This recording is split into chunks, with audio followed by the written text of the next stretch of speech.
teman-teman, kami dari kelompok 5 akan menjelaskan tentang perlunya kesantunan berbahasa dalam komunikasi di masyarakat oleh Firdaus Wicaksana atau Uus dalam podcast Close the Door.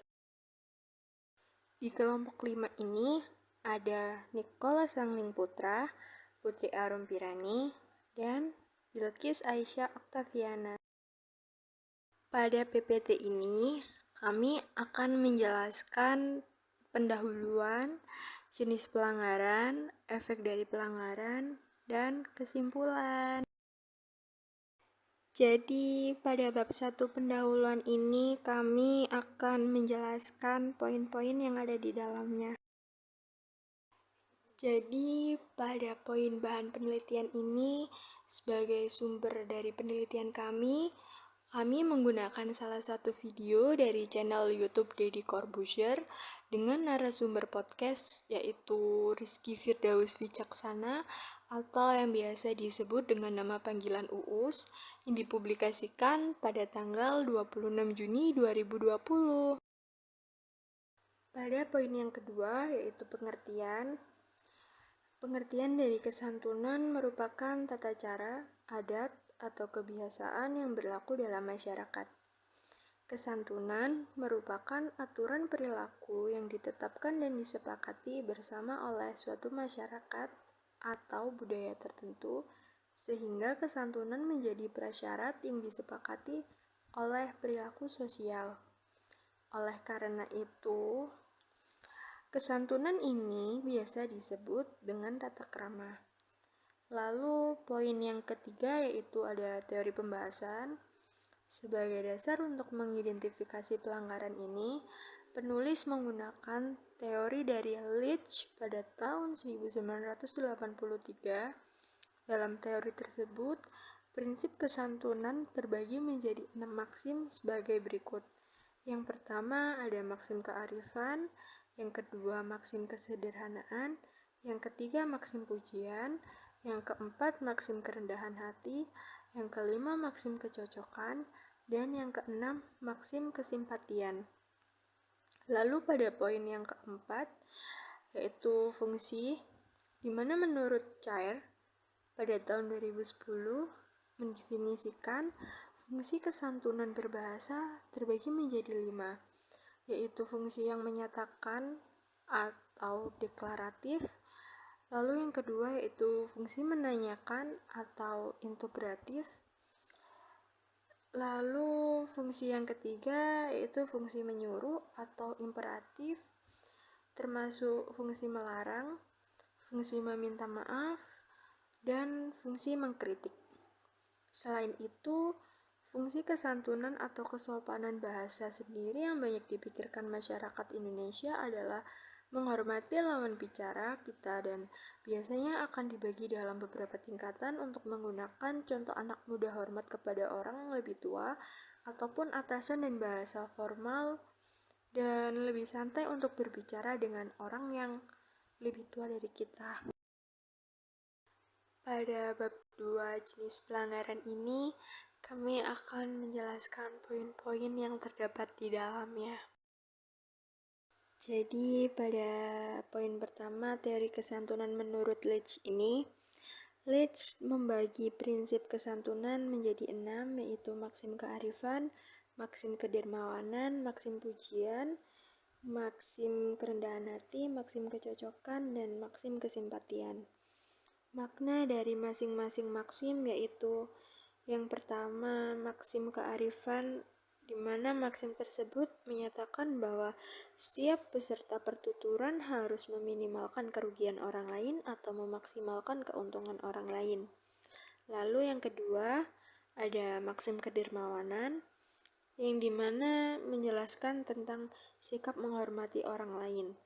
Yang ketiga ada maksim pujian, yaitu meminimalkan cacian kepada orang lain atau memaksimalkan pujian kepada orang lain. Yang keempat ada maksim kerendahan hati, yaitu untuk memaksimalkan kecaman atau celaan pada diri sendiri dan meminimalkan pujian pada diri sendiri. Lalu yang kelima ada maksim kecocokan, yaitu dapat menghendaki agar setiap pentutur dan lawan tutur dapat memaksimalkan kesetujuan di antara mereka.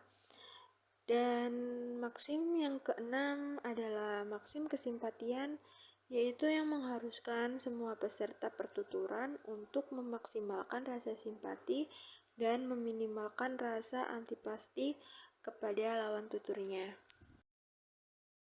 Pada poin kedua ini kami akan menjelaskan analisa pelanggaran kesantunan berbahasa oleh UUS. Yang pertama yaitu ada maksim kearifan, di mana buatlah kerugian orang lain sekecil mungkin, maka buatlah juga keuntungan orang lain sebesar mungkin. Pelanggaran tersebut terjadi di menit 12 menit lebih 10 detik sampai 12 menit lebih 31 detik. Lalu yang kedua yaitu ada maksim kedermawanan, di mana buatlah keuntungan diri sendiri sekecil mungkin. Dan pelanggaran yang terjadi terdapat pada menit 15 menit lebih 31 detik sampai 16 menit lebih 15 detik. Lalu yang ketiga terdapat maksim pujian, yang dimana menyatakan meminimalkan cacian kepada orang lain dan memaksimalkan pujian kepada orang lain. Pelanggaran tersebut terjadi di menit 1 menit lebih 8 detik sampai 1 menit lebih 25 detik. Dan yang kedua, pelanggaran terjadi di menit 5 menit 26 detik sampai 5 menit 58 detik. Dan yang ketiga, pelanggaran terjadi pada menit 8 sampai 8 lebih 30 detik. Dan pelanggaran yang keempat terjadi di menit 15 sampai 16 lebih 15 detik. Yang kelima, pelanggaran terjadi di menit 15 menit lebih 31 detik sampai 16 menit lebih 15 detik.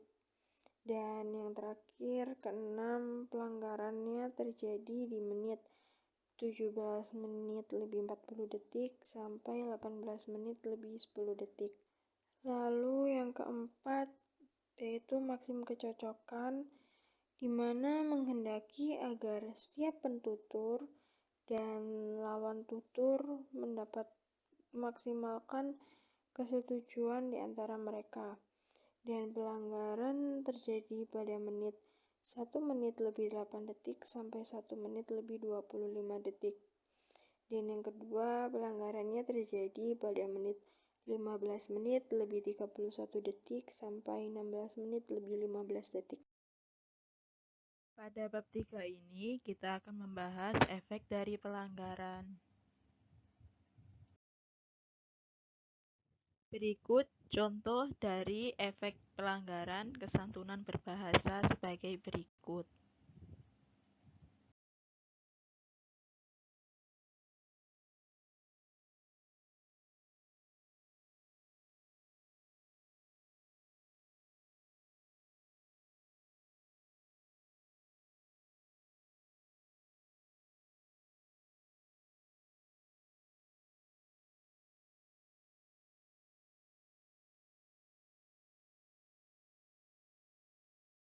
Pada bab 4 kesimpulan ini, kami akan menjelaskan kesimpulannya.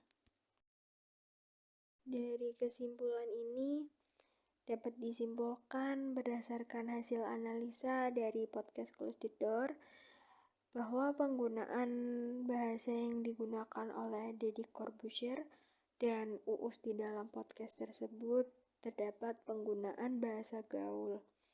Hal tersebut sangat mempengaruhi kesantunan berbahasa.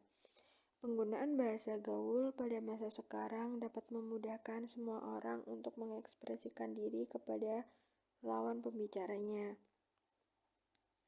Namun, penggunaan bahasa gaul juga memiliki banyak celah yang dapat menimbulkan kesalahpahaman terhadap lawan pembicaranya.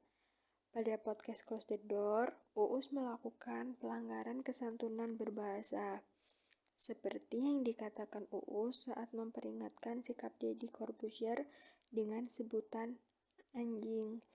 Mungkin hal tersebut keren untuk dikatakan oleh Uus, namun anjing memiliki makna tersendiri, yaitu penyebutan nama binatang.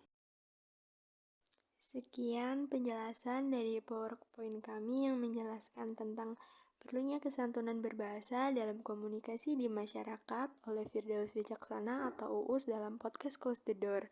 Kurang lebihnya mohon maaf bila ada salah kata, dan sampai jumpa teman-teman.